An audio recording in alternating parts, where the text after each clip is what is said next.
तो मूवी की स्टार्टिंग होती है अफगानिस्तान के बॉर्डर को दिखाते हुए। वहाँ पर यूएस आर्मी भी होती है जो कि किसी ऐसे आदमी का इंतजार कर रही होती है जो कि वेपन्स को डील करता था और उसका नाम था टॉनी। फिर कुछ ही टाइम में हम देखते हैं कि टॉनी वहाँ पर पहुँच जाता है। वहाँ पर टॉनी उस आर्मी को एक मिसाइल दिखाता है और कहता है कि ये हम लोगों ने बनाया है, ये इतना ज्यादा खतरनाक है कि ये एक मिसाइल ही पूरी कंट्री को तबाह करने के लिए काफी है। और फिर वहाँ पर उसका एक्सपेरिमेंट किया जाता है। दरअसल टोनी यहाँ पर आर्मी से कोई डील करने आया था और इस डील से वो बहुत अमीर हो सकता था। उसके बाद वो यहाँ से चला जाता है, लेकिन तभी टोनी की कार पर कोई फायरिंग करने लगता है। वहाँ पर मौजूद सारी की सारी आर्मी टोनी को बचाने की कोशिश करती है, लेकिन वो लोग उन आर्मी को फायर करके मार देते हैं। टोनी अपनी जान बचाकर गाड़ी से बाहर तो आ जाता है, लेकिन उसके पास उसी की कंपनी का बॉम्ब पड़ा होता है जिसके फट जाने से वो काफी जख्मी हो जाता है। अब हमें एक दिन पहले का टाइम दिखाया जाता है जब टोनी को बेस्ट वेपन मेकर का अवार्ड मिला था।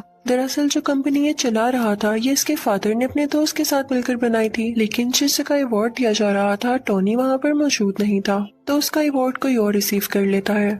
अब अगर टोनी वहाँ पर नहीं था तो वो कहाँ पर था? वो था एक कैसीनो में। वहाँ पर वो आदमी आता है जिसने टोनी का अवार्ड लिया था। वो उसे उसका अवार्ड देता है तो वो कहता है कि यार मैं इसे कहाँ रखूंगा, मेरे घर में तो जगह ही नहीं है। वो अवार्ड वो लोगों को देकर वहाँ से चला जाता है। तभी वहाँ पर एक रिपोर्टर आती है और टोनी से कहती है कि क्या आप सेटिस्फाई हैं, क्या आप नए नए वेपन्स बना रहे हैं और वो इतने खतरनाक हैं कि किसी की भी जान ले सकते हैं, बल्कि पूरी कंट्री डिस्ट्रॉय कर सकते हैं। तो टोनी कहता है कि हाँ मैं सेटिस्फाई हूँ, क्योंकि अगर हम वेपन्स ना बनाएं तो लोग हमें ही मार डालेंगे। उसके बाद ये दोनों कुछ टाइम साथ स्पेंड करते हैं और फिर टोनी को बताया जाता है कि उसकी अफगानिस्तान के लिए फ्लाइट है और टोनी अपने प्राइवेट जेट से होता हुआ अफगानिस्तान आ जाता है। अब सीन शिफ्ट होता है प्रेजेंट टाइम की तरफ, जब टोनी बेहोश है और एक बैटरी से कनेक्टेड है। जब उसे होश आता है तो वह देख के काफी हैरान होता है कि मेरे साथ बैटरीज क्यों लगी हुई हैं। वो होश में आकर अपने साथ खड़े आदमी से पूछता है कि मेरे साथ ये क्या हो रहा है। तो वो आदमी उसे बताता है कि जब तुम्हारे साथ वो बॉम्ब एक्सप्लोड हुआ तो उसके कई पीसेस तुम्हारी बॉडी के अंदर चले गए। वो इतने छोटे पीसेस थे कि हम उनको बाहर नहीं निकाल सकते थे। अब इसका एक ही हल था कि हम उन पीसेस को तुम्हारे दिल के पास जाने से रोक सकें, तो इस वजह से हम ये इलेक्ट्रोमैग्नेटिक वेव्स यूज कर रहे हैं। तो तुम्हें घबराने की कोई जरूरत नहीं है। हमें पता चलता है कि टोनी को टेररिस्ट ने किडनैप कर रखा है और तभी वहाँ पर उन टेररिस्ट का लीडर आता है। वो टोनी से कहता है कि जानते हो मैंने तुम्हें किडनैप करके यहाँ पर क्यों बुलाया, मुझे तुम्हारा बनाया गया मिसाइल काफी पसंद आया और जैसा कि तुम जानते हो कि यूएस आर्मी ने हमारे बॉर्डर पर कब्जा कर रखा है, तो मैं चाहता हूँ कि सेम मिसाइल तुम हमारे लिए भी बनाओ और बस जैसे ही तुम मुझे मिसाइल दे दोगे तो मैं उन पर अटैक करके तुम्हें छोड़ दूंगा। तो टोनी कहता है कि हरगिज नहीं, ये तुम्हारी भूल है। तो टोनी के साथ खड़ा हुआ आदमी उसे कहता है कि नहीं ऐसा नहीं करो, तुम्हारे पास इसके अलावा और कोई सोल्यूशन नहीं है, क्योंकि ये एक ऐसा इलाका है जहाँ तुम्हारे साथी इवन आर्मी भी नहीं तुम्हें ढूंढ सकती। अब ये आदमी था कौन? दरअसल ये आदमी भी वेपन्स बनाया करता था और इन्हें भी यही लोग लेकर आए थे यहाँ पर। अब टोनी और वो डिसाइड करने लगते हैं कि यहाँ से बाहर कैसे निकला जाए। हालांकि यहाँ से बाहर जाना लग तो इम्पॉसिबल रहा था, लेकिन वो फिर भी ट्राई करना चाहते थे। वो आदमी कहता है कि मुझे अपनी फैमिली के पास जाना है। तो टोनी कहता है कि मेरी कोई फैमिली नहीं, बस एक ड्राइवर और एक सेक्रेटरी है। तो वो दोनों सोचते हैं कि हम कोई ऐसा ड्रेस बनाएंगे जो कि बुलेट प्रूफ हो, ताकि जब हम लोग बाहर निकले और वो हम पे शूट करें तो हम पे कोई असर ना हो और हम फौरन से भाग जाएं। वो आदमी टोनी को बताता है कि तुम्हारी बॉडी में जो इलेक्ट्रोमैग्नेटिक वेव्स हैं उनको सिर्फ वही बैटरी कंट्रोल कर सकती है जो मैंने तुम्हारी बॉडी के साथ कनेक्ट की थी। अब उसको ढूंढना होगा ताकि उसको यूजफुल बनाकर हम यहाँ से बाहर जा सके, लेकिन उस सूट के लिए इनको बहुत हाई पावर्ड बैटरी चाहिए थी जो कि सूट को रन भी कर सकती। दूसरी तरफ लीडर को तो यही लग रहा होता है कि शायद ये लोग मेरे लिए वो मिसाइल बना रहे हैं, तो वो उसको मटेरियल भी देता रहता है, क्योंकि वो नहीं जानता होता कि मिसाइल बनाने के लिए क्या क्या मटेरियल चाहिए। लेकिन जल्द ही जब वो सूट तैयार होता है तो इस बात की खबर उस लीडर तक भी पहुंच जाती है। उसे बहुत गुस्सा आता है और वो उस आदमी को जो कि टोनी के साथ इस सूट बनाने में हेल्प कर रहा था काफी इंजर्ड कर देता है। टोनी अपना वो सूट पहनता है और उसमें सारा सिस्टम डाउनलोड करता है। उसमें वो पावर भी ले आता है और वहाँ पर मौजूद सब लोगों को मारने लगता है और उस केव से बाहर आ जाता है अपना वही ड्रेस पहनकर। टोनी वहाँ से निकलकर सारे वेपन्स डिस्ट्रॉय करता है और अपने ड्रेस में ही मौजूद रॉकेट लॉन्चर से वहाँ से फ्लाई कर जाता है। अब वो गिरता है एक डेजर्ट में, जहाँ पर उसकी टीम उसे ढूंढ लेती है और वापस उसी जगह पर ले आती है जहाँ पर वो लोग रहा करते थे। वहाँ पर टोनी के फादर के फ्रेंड भी होते हैं जिन्होंने उनके साथ मिलकर ये वेपन कंपनी खोली थी। टोनी कहता है कि मैं लाइव आना चाहता हूँ और मीडिया के सामने प्रेस कॉन्फ्रेंस भी करना चाहता हूँ। अब हम देखते हैं कि टोनी पूरे मीडिया से बात कर रहा होता है। वो कहता है कि मुझे अफगानिस्तान के लोगों ने किडनैप कर लिया। उन्होंने मुझसे डिमांड की कि मैं उनको भी वेपन्स बना कर दूं। मैंने ये सोचा है कि मेरे वेपन्स इतनी प्रॉब्लम्स क्रिएट कर रहे हैं और वो लोग भी मेरे वेपन्स को हासिल करके जंग करना चाहते हैं, वॉर करना चाहते हैं, और मैं ये सब नहीं चाहता, इसलिए मैं अपनी कंपनी बंद कर रहा हूँ। और एटलीस्ट अगर कंपनी बंद ना भी की तो मैं ऐसे वेपन्स कभी नहीं बनाने वाला। तो वो आदमी जो टोनी के फादर का फ्रेंड था वो सारे लोगों से कहता है कि नहीं नहीं, ऐसी बात नहीं है। टोनी बेचारा अभी अपनी जान बचा कर आया है और ये सेंसेस में नहीं है। ये भी उदास है, इसलिए बहकी बहकी बातें कर रहा है, ऐसा कुछ नहीं होने वाला। टोनी वहाँ से चला जाता है और वो आदमी भी टोनी के पीछे पीछे आता है। वो टोनी से कहता है कि आखिर हुआ क्या, तुम अफगानिस्तान से कैसे बचकर निकले और तुम्हें उन लोगों ने क्यों किडनैप किया था।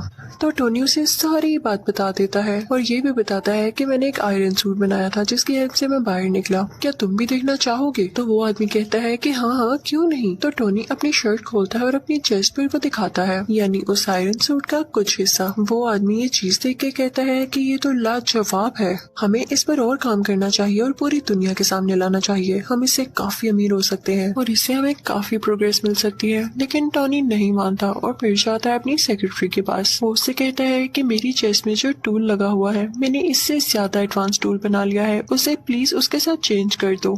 तो वो लड़की टोनी से पूछती है कि ये क्या करता है।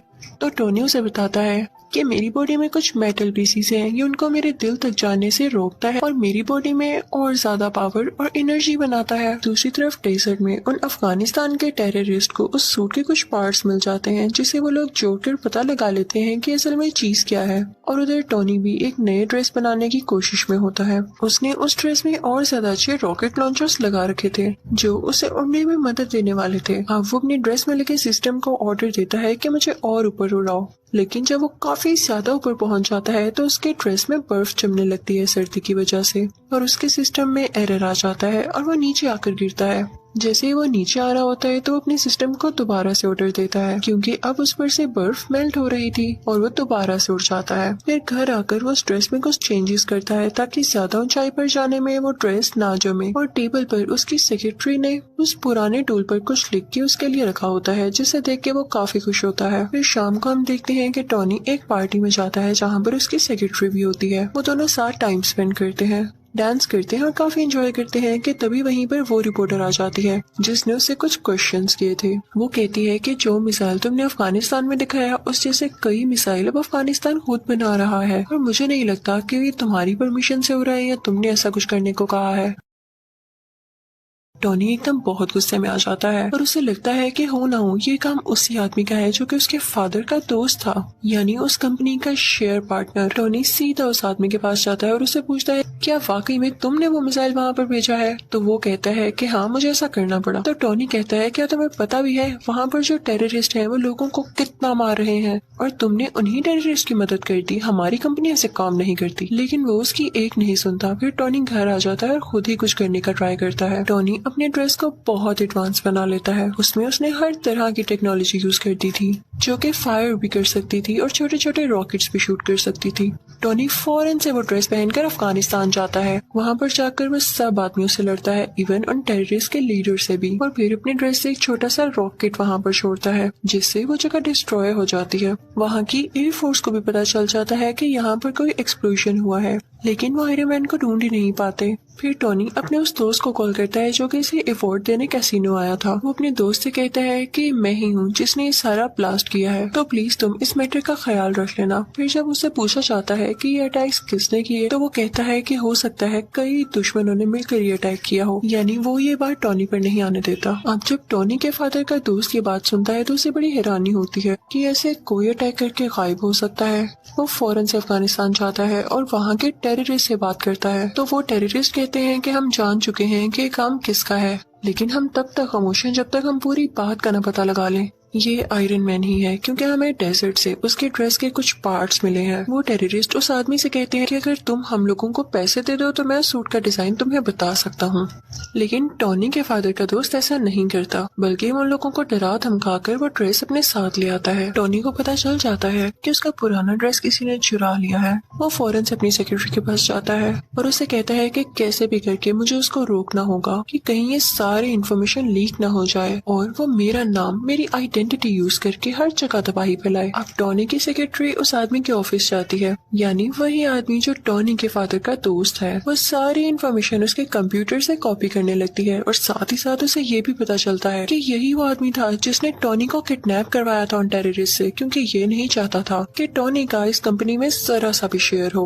ये सुन के वो काफी हैरान होती है और वहाँ से जाने ही वाली होती है कि तभी वहाँ पर वही आदमी आ जाता है जिसके कंप्यूटर से वो डेटा चुरा रही थी, लेकिन उसे बातों में लगा के वहाँ से चली जाती है। अब वो आदमी भी इतना कोई इनोसेंट नहीं था, उसे पता चल जाता है कि ये लड़की मेरे कंप्यूटर से सारा डेटा चुरा गई है। जब वो लड़की सारी इन्फॉर्मेशन लेके वहाँ से निकल रही होती है तो एक आदमी आता है और कहता है कि आप टॉनी को जानती है ना, कि आप टॉनी से मेरा इंटरव्यू करा देंगी, मुझे उससे कुछ सवालात पूछने हैं, कुछ क्वेश्चनिंग करनी है। और दूसरी तरफ टॉनी के फादर के फ्रेंड को भी अजीब अजीब फील हो रहा होता है, क्योंकि वो जानता था कि टॉनी अब कितना पावरफुल है और उसे पता चल चुका है कि इस सारी गेम के पीछे मेरा ही हाथ है। उस आदमी ने कुछ साइंटिस्ट को ऑर्डर दिया होता है वही टूल बनाने के लिए जो कि टॉनी की चेस्ट में था। लेकिन हैरानी वाली बात यह है कि जो टूल ये बनवा रहा था उसका साइज काफी बड़ा था, लेकिन उसको कंप्लीट होने में भी टाइम था। तो ये जाता है टॉनी के घर काफी गुस्से में। वो टॉनी की बॉडी को डीएक्टिवेट करके उसकी चेस्ट में से वो टूल, यानी जो उसका हार्ट था, वो ले जाता है, जिसकी वजह से टॉनी बहुत डाउन फील करने लगता है और उसके बगैर वो ज्यादा देर जिंदा रहने वाला नहीं था। कि तभी टॉनी को याद आता है कि उसकी सेक्रेटरी ने उसे एक पुराना टूल भी दिया था। वो फौरन से उसको लगा लेता है और अपना ड्रेस दोबारा से अपनी बॉडी पर ले आता है। अब टॉनी के फादर का फ्रेंड तो टॉनी का वो टूल लेके जा चुका था। उसने अपने पास काफी बड़ा आयरन जायंट बना रखा था जिसका वो नाम रखता है आयरन मॉन्गर। वो आदमी वो टूल जो टॉनी की चेस्ट से निकाला गया था उसके अंदर डाल देता है, जिससे वो एक्टिवेट होने लगता है। उसमें कई पावर्स आ जाती हैं, लेकिन इतनी ही देर में असली आयरन मैन भी वहाँ पर पहुंच चुका था और अब इन दोनों में काफी ज्यादा फाइट होती है। अब वो दोनों लड़ते लड़ते रोड पर आ जाते हैं। तभी आयरन मैन को याद आता है कि अभी तक ये सूट पूरी तरह ठीक नहीं हुआ, यानी अभी भी ये कई ज्यादा हाइट पर जाकर फ्रीज हो जाएगा। वो फौरन से ऊपर उड़ने लगता है ताकि आयरन मॉन्गर भी उसका पीछा करे, और जब वो लोग बहुत ऊपर पहुंच जाते हैं तो आयरन मॉन्गर का ड्रेस जमने लग जाता है, फ्रीज होने लग जाता है और वो अजीब सा हो थोड़ा डल होके नीचे गिरने लगता है। लेकिन तभी नीचे आते ही वो दोबारा से एक्टिवेट हो जाता है और वो आयरन मैन पर अटैक करने लगता है। अब ये दोनों पता है कहाँ आकर गिरते हैं? उसी लैब पर जहाँ पर ये बहुत बड़ा टूल बनाया जा रहा था। इस टूल को उसी आदमी के साइंटिस्ट बना रहे थे जो टॉनी के फादर का फ्रेंड था। अब आयरन मैन अपनी सेक्रेटरी को फौरन से कहता है कि तुम ये टूल एक्टिवेट कर दो, मैं यहाँ से फौरन से भाग जाऊंगा और इसका सारा का सारा इफेक्ट इस आयरन मॉन्गर पर हो जाएगा, क्योंकि ये नहीं जानता होगा कि टूल स्टार्ट होने वाला है। वो लड़की ऐसा ही करती है, उसमें काफी ज्यादा रेज निकलती हैं जो कि आयरन मॉन्गर के गिर्द आ जाती हैं और इन रेज की वजह से आयरन मॉन्गर मारा जाता है। अब अगले दिन हम देखते हैं कि टॉनी की प्रेस कॉन्फ्रेंस होती है और सारे उसे क्वेश्चन कर रहे होते हैं कि क्या आप ही हो आयरन मैन? तो उसके पास एक आदमी आता है और कहता है कि नहीं, आपने ये नहीं कहना, आपने ये कहना है कि उसमें आपका बॉडीगार्ड था और उन दोनों में आपस में कोई पर्सनल इश्यूज की वजह से लड़ाई हो रही थी और आपके फादर के फ्रेंड भी नेचुरल डेथ मरे। लेकिन टॉनी वो स्क्रिप्ट उठा के सब लोगों के सामने चला जाता है। तभी उसका दोस्त उसके कान में कहता है कि जो भी बात सच है वही बोलिएगा। आयरन मैन सबके सामने बोल देता है, आई एम आयरन मैन। यानी अब सबको पता चल चुका था कि असली आयरन मैन टॉनी ही है। और इसी के साथ आयरन मैन पार्ट 1 यही खत्म हो जाता है।